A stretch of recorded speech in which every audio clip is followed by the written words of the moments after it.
Assalamualaikum warahmatullahi wabarakatuh. Perkenalkan, nama saya Faisal Diki Hermansyah dari kelas IH A1 dan NIM nomor belakang adalah 036. Di sini saya akan mempresentasikan atau menjelaskan tentang kodifikasi hadis. Oke, kita masuk saja dari pengertian kodifikasi hadis. Apa sih kodifikasi hadis itu? Kodifikasi adalah mengumpulkan atau menghimpun atau membukukan, yakni mengumpulkan dan menertibkannya. Jadi bentukannya seperti membukukan seperti itu.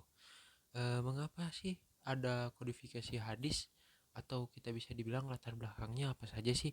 Latar belakang dari kodifikasi hadis ini dimulai sejak diterimanya surat perintah oleh Abu Bakar bin Muhammad bin Hazm dari Khalifah Umar bin Abdul Aziz.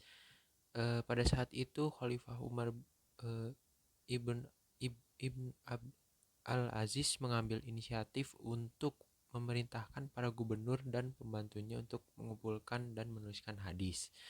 Pada saat itu faktor mendorong umat berhadis itu ada banyak ya. Jadi eh, sebelum masuk dari faktor-faktornya, memang ada inisiatif dari para sahabat untuk bisa mengumpulkan para hadis, karena hadis ini biar bisa dipelajari oleh nanti kaum nanti seperti kita gitu. Oke, kita masuk dari faktor apa saja sih dari latar belakang kodifikasi hadis ini. Ada faktornya, yang pertama adalah munculnya kekhawatiran bercampurnya hadis dengan Al-Quran, karena Al-Quran ketika itu telah dibukukan dan disebarluaskan. Ya, karena pada saat zaman itu Nabi tidak boleh menuliskan, saat pengumpulan ayat-ayat Al-Quran, Nabi tidak membolehkan untuk menuliskan hadis. Jadi mungkin ada kekhawatiran dari para ulama, dari para sahabat, untuk kayak kalau misalnya nanti bercampur hadisnya gitu. Selanjutnya kita ada munculnya kekhawatiran akan hilang dan lenyapnya hadis karena banyaknya para sahabat yang meninggal dunia akibat usia lanjut dan peperangan. Nah, dari sini dari peperangan, para sahabat saat itu masih berperang, dan pada saat berperang itu banyak yang ahli hadis itu gugur atau mati syahid. Jadi para sahabat berinisiatif untuk bisa membukukan hadis-hadis agar kita pada zaman sekarang ini bisa menikmati hadis tersebut. Jadi yang ketiga, ada semakin maraknya kegiatan pemalsuan hadis yang melatar belakangi oleh perpecahan politik dan perbedaan mazhab di kalangan umat Islam. Jadi ya, ini sudah sangat jelas. Eh dari sini semakin manusia semakin maju, banyak perspektif-perspektif dari manusia ini semakin maju juga. Banyak dari segi pernyataan ya. Jadi takutnya untuk para sahabat ini, takutnya seperti ini, semakin maraknya kegiatan pemalsuan hadis, jadi hadisnya sudah tidak ori lagi. Selanjutnya, karena telah semakin luasnya daerah kekuasaan Islam disertai dengan semakin banyak kompleksnya permasalahan yang dihadapi oleh umat Islam. Nah, ini juga berpengaruh terhadap hadis-hadis. Mengapa begitu? Karena umat Islam sangat luas. Karena luasnya itu, eh, orang-orang belum tentu bisa mengetahui apa hadis apa saja itu. Jadi semua orang itu tidak mungkin bisa mengerti tentang hadis-hadis tersebut. Dengan empat permasalahan tersebut, Umar bin Abdul Aziz selaku khalifah untuk segera mengambil tindakan positif guna menyelamatkan hadis dari kemusnahan dan pemalsuan dengan cara membukukannya. Ya, karena dari ketakuan tersebut, eh, Umar bin Abdul Aziz ini berinisiatif untuk bisa membukukan hadis-hadis tersebut. Oke, kita masuk pada abad Hijriah atau pada masa Rasulullah SAW.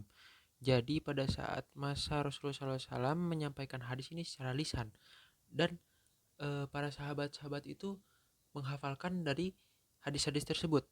Nah, para sahabat pada masa ini sahabat menerima hadis dengan cara menghafalkan. Jadi semua apa yang dikatakan oleh Nabi itu tentang hadis itu, semua semua sahabat, semua para umatnya itu menghafalkan hadis tersebut. Dan penulisan hadis pada masa awal perkembangan hadis sangat terbatas, mengingat bahwa terdapat pelarangan mengenai penulisan hadis. Ya ini karena saat itu Al-Quran itu kan belum dibukukan atau masih dihafalkan. Takutnya hadis ini tercampur dengan Al-Quran seperti itu. Nah, kenapa sih Rasulullah pada saat itu melarang penulisan hadis? Karena ada beberapa alasan. Pertama, dikhawatirkan para sahabat akan mengalami kerancuan dan tidak bisa membedakan mana yang ayat Al-Quran dan mana hadis. Ya, ini sudah jelas yang tadi saya sampaikan. Yang kedua, ada Rasulullah SAW khawatir hadis tercampur dengan Al-Quran yang sangat itu masih dalam proses penurunan wahyu. Ya, karena pada saat zaman Nabi itu wahyu belum semuanya turun. Maksudnya begitu.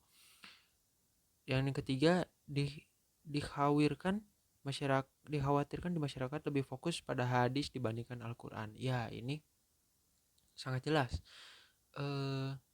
Takutnya hadis itu merasa paling benar daripada Al-Quran. Jadi hadis mungkin untuk kalau misalnya ada pertanyaan dari para sahabat, dari apa dari tetap Al-Quran tetap menjadi pedoman.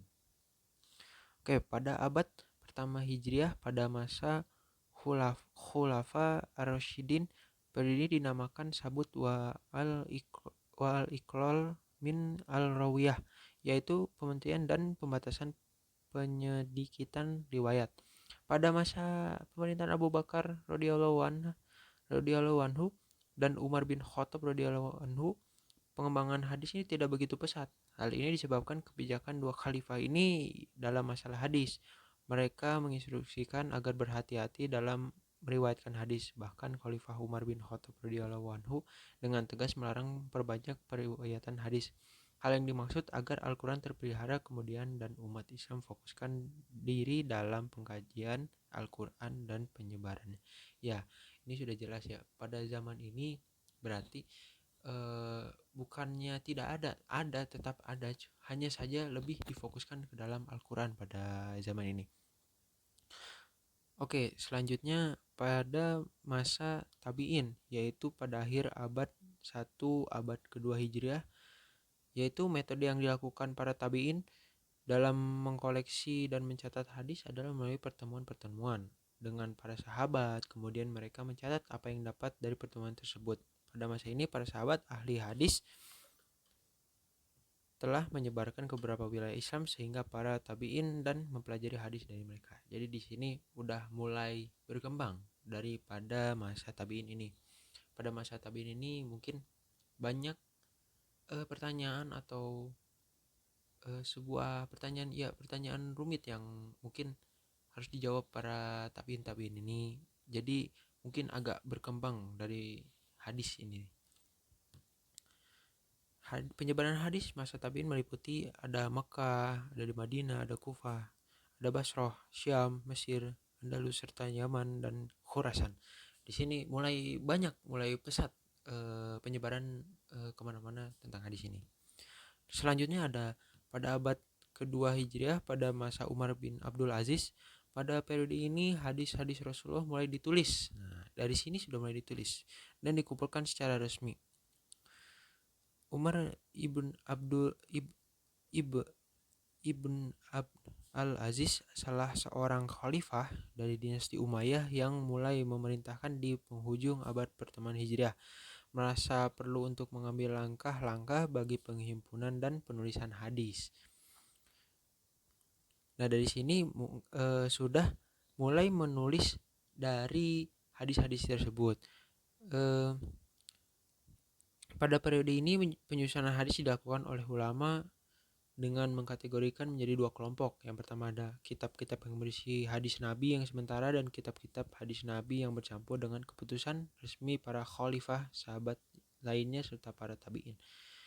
Nah, dari sini sudah mulai ditulis dan masih ketika ada dua yang tadi saya sudah jelaskan. Oke, langsung kita masuk pada periode kelima pada abad ketiga Hijriah, yaitu masa penyaringan, pemeliharaan dan penyempurnaan hadis.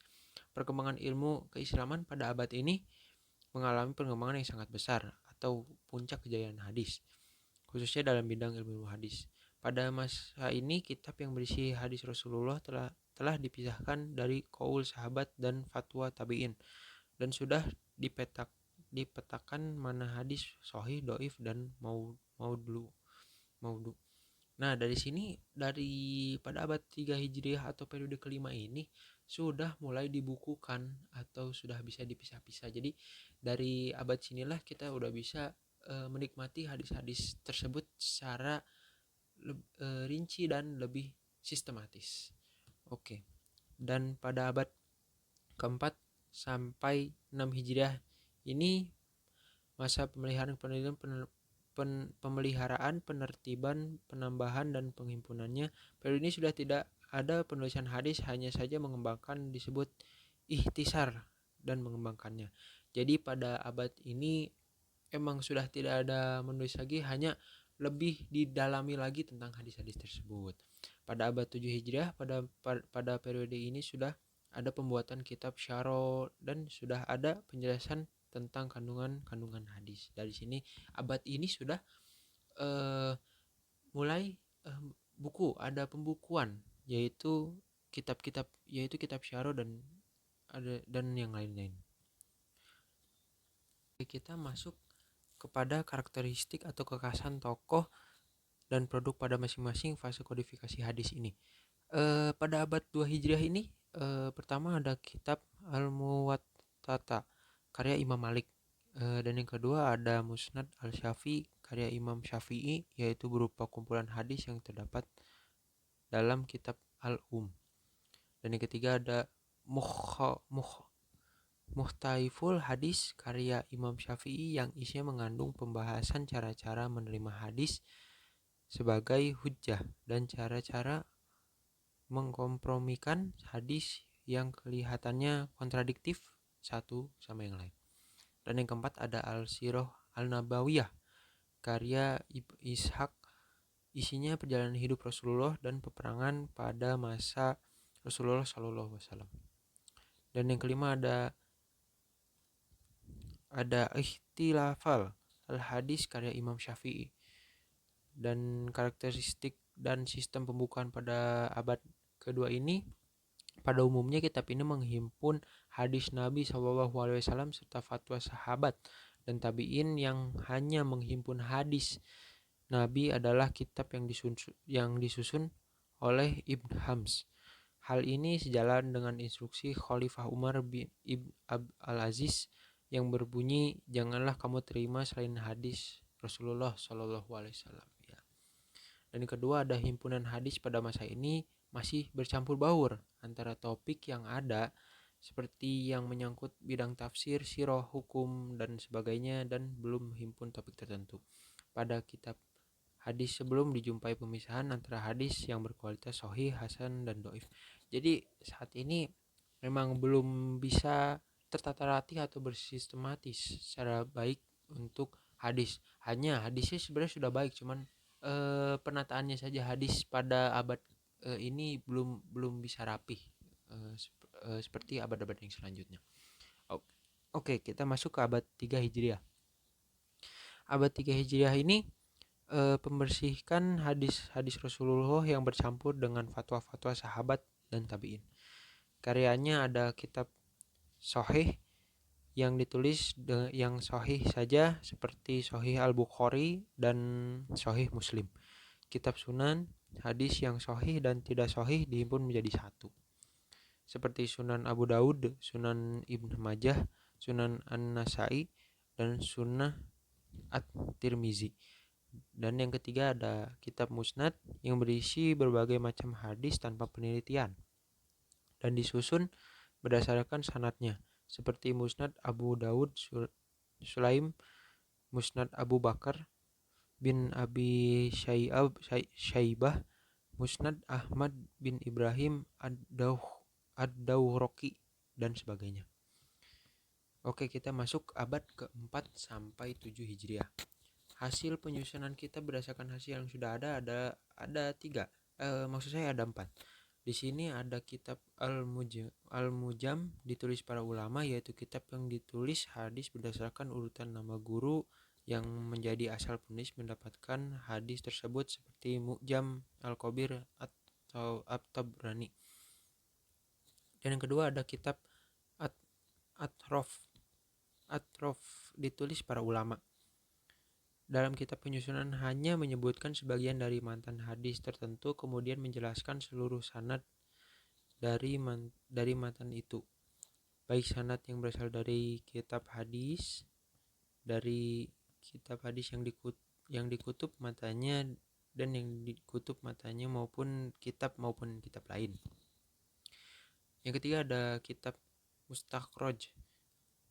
Kitab ini membuat matan hadis yang diriwayatkan oleh Bukhari atau Muslim, atau keduanya atau lainnya, dan selanjutnya penyusun kitab ini meriwayatkan matan hadis tersebut dengan sanadnya. Dan yang keempat ada kitab Mustadrak. Kitab ini menghimpun hadis-hadis yang memiliki syarat Bukhari dan Muslim atau memiliki salah satu syarat dari keduanya. Nah, di sini sudah sistematis ya, sudah tersusun dengan rapi. Ada kitab-kitab yang dihimpun oleh periode ini adalah ada Al-Sahih dan Ibnu Huzaimah, ada Al-Anwa wa Al-Taqsim oleh Ibn Hibban, ada Al-Musnad oleh Ibn Jarud, ada Al-Mukhtarah oleh Muhammad Ibn Al-Wahid Al-Maqdisi. Ya, hanya sedikit, ada 3 itu saja. Mungkin sekian dari saya. Mohon maaf bila banyak kesalahan, karena yang benarlah hanya Allah Subhanahu wa taala saja. Terima kasih. Wassalamualaikum warahmatullahi wabarakatuh.